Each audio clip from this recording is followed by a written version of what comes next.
Himala ng Eucharistia sa Buenos Aires, Argentina noong 1992, 1994 at 1996. Ang parokya ni Santa Maria sa Buenos Aires ay naging sentro ng atensyon ng tatlong himala ng Eucharistia na naganap noong 1992, 1994 at 1996. Ang propesor na si Ricardo Gomez ay inatasan ng Arsobispo ng Buenos Aires noong panahong iyon, na walang iba kundi ang kasalukuyang Papa Francisco, na pag-aralan ang himala na naganap noong Agosto 15, 1996.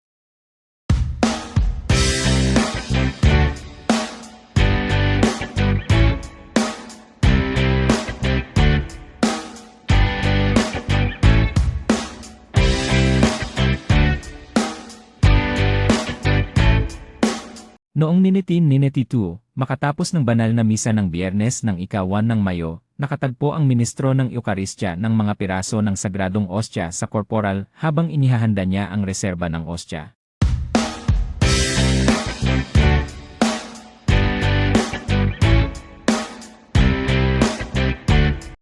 Sinunod niya ang alituntunin ng simbahan sa mga kaso tulad nito, at ipinalagay sa kanya ng pari ang mga piraso ng ostya sa isang lalagyan na may tubig at inilagay sa tabernakulo para tunawin ang mga ito. Sa mga sumunod na araw, ilang mga pari ang tumingin dito at napansin nila na walang anumang pagbabago na naganap. Makatapos ang 7 araw, noong Biyernes ng ika-8 ng Mayo, binuksan nila ang tabernakulo at nakita nila na ang mga piraso ng ostya ay naging mamula-mula ang kulay na animoy dugo.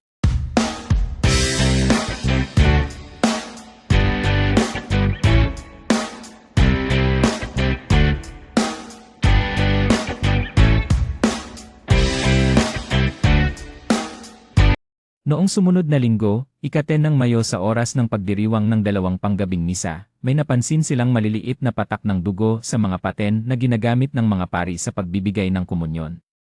Noong linggo ng ika-24 ng Hulyo, 1994 sa pagdiriwang ng misa para sa mga bata, habang kinukuha ng ministro ng Eucharistia ang isira o lalagyan ng ostya sa tabernakulo, may nakita siyang patak ng dugo na tumutulo sa gilid nito. Noong ika-15 ng Agosto noong 1996 sa misa ng Assumption of the Most Holy, kinailangan ulit ilagay sa isang lalagyan na may tubig para tunawin ang isang banal na ostya na nahulog sa sahig sa pagkokomunyon.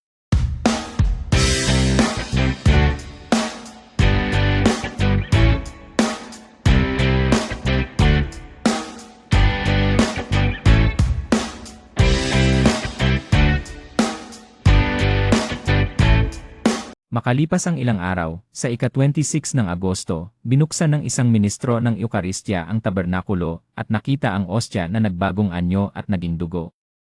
Ang aking karne ay tunay na pagkain at ang aking dugo ay tunay na inumin. Larawan ng sample ng ostya na nagdugo noong 1992.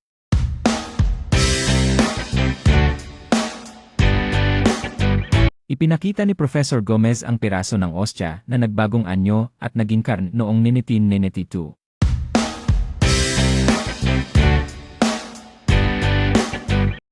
Larawan na nagpapakita ng pagsisimula ni Professor Gomez sa pagsisiyasat ng himala at tinatanong ang mga pari na personal na nakasaksi sa mga pangyayari. Pinatuhanan din nila na may 2 maliliit na piraso ng sagradong ostya na nagdugo noong 1992. Inilagay nila ito sa distilled na tubig na sa kasamaang palad ay ang paraan na pinakamasama para mapangalagaan ang isang bagay. Pagkatapos, nakiusap sila sa isang babae ng parokya na nagtratrabaho bilang isang kimiko na suriin ang nagdurugong ostya.